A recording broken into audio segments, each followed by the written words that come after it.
Hiya, I'm Laura, and thank you for joining me at the start of a beautiful brand new week. It is the end of March. We're going into a beautiful April, and the weather is going to be spectacular. Now, I don't watch television, so I'm not really up on the whole news when it comes to the lockdown and everything, but I think this week is going to be a good week. From what I gather, people can start to associate with each other again in public places. And I think this means that the pubs will be open sooner rather than later. Um, I'm not really affected by the pubs or going out to restaurants or anything like that. I'm a bit of a homebody, but I know that for somebody out there, that's like, yes, get in.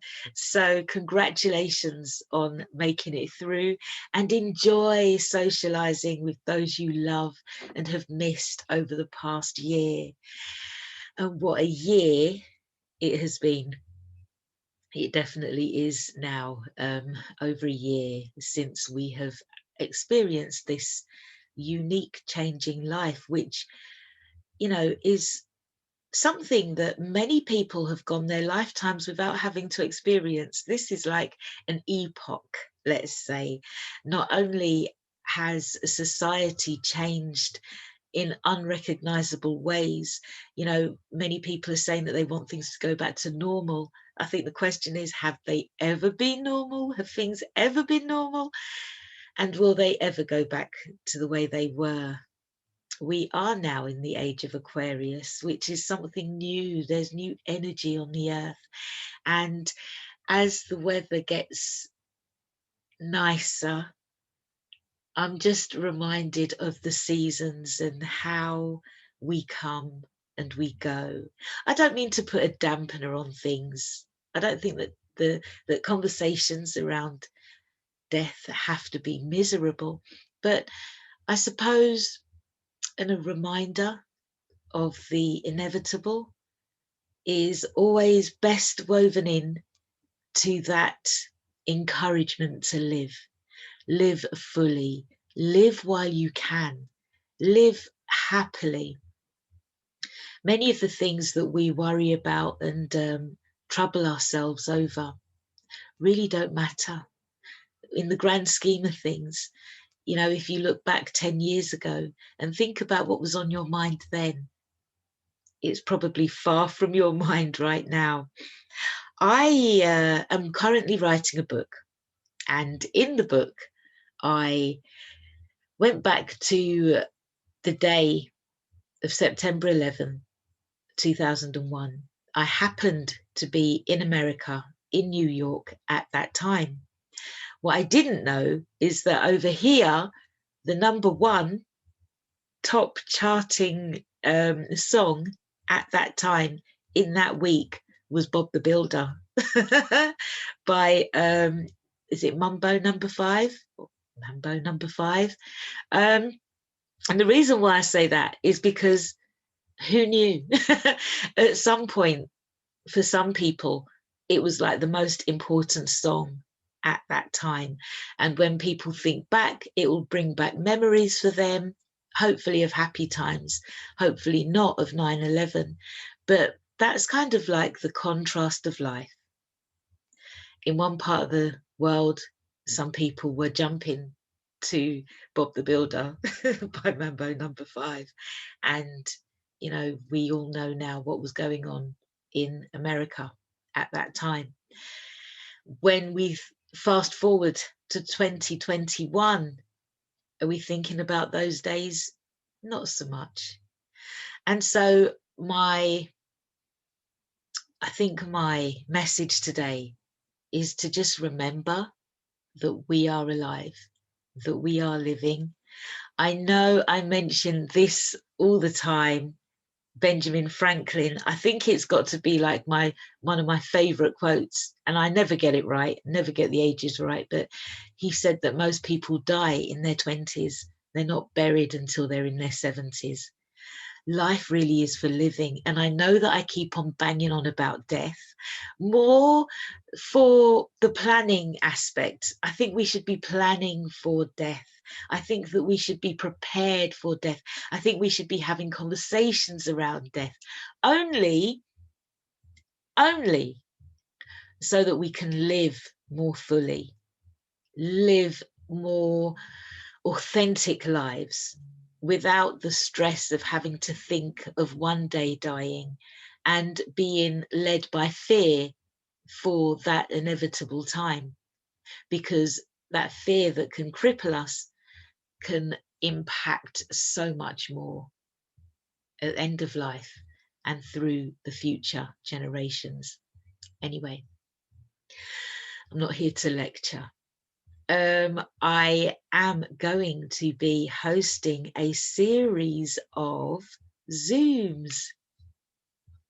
They start in April, and I'm inviting you to a Zoom on the 20th of April, Tuesday. That will take place every third Tuesday of the month, and it's called Finding or Solace from Grief. It's called Solace from Grief.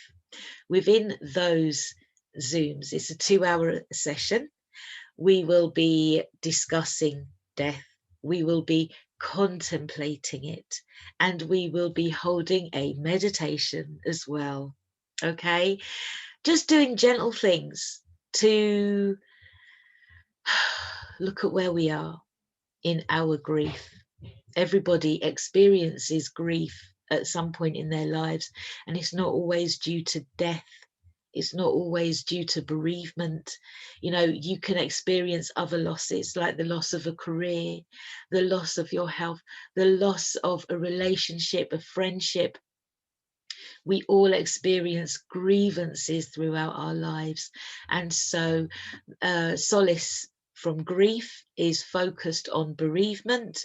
But if you have lost and you wish to express yourself or take part or listen or, you know, experience the meditation, then you are quite welcome to do so. I also have another event that's on the 6th of April, and it will take place monthly again, and that's called Challenging Death. That course, it's a course, and what happens in that course is we go through a series of exercises in which we talk about our own mortality. Again, I don't think it's a very morbid subject to be discussing. I think it's one that's very necessary and very helpful, so that we can just shrug off the debris that society has put us under when it comes to the thought of death. It's a weird thing. It's a taboo. It's a taboo.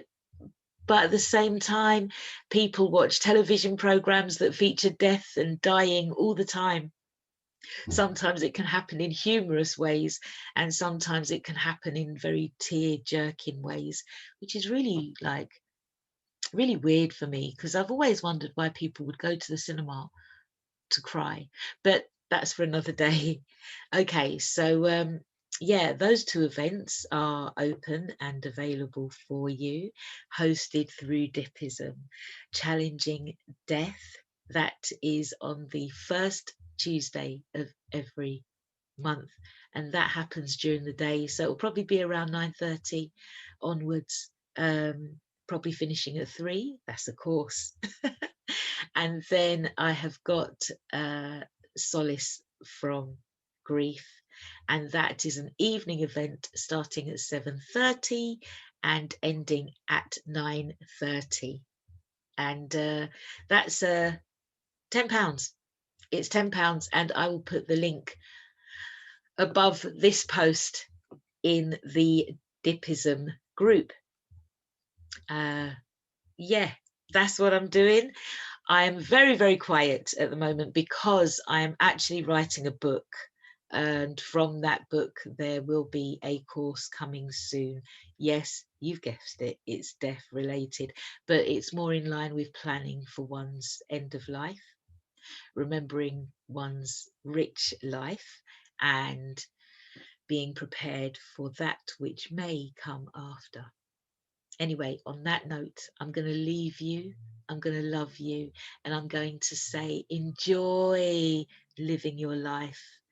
There's a song, can't think of it now. It's a reggae song in which the writer of that song says, live the life you love and love the life you live. Live long. That is what I wish for you. Enjoy the weather, enjoy socializing, and be safe. Just be happy and be safe. Take care and bye for now.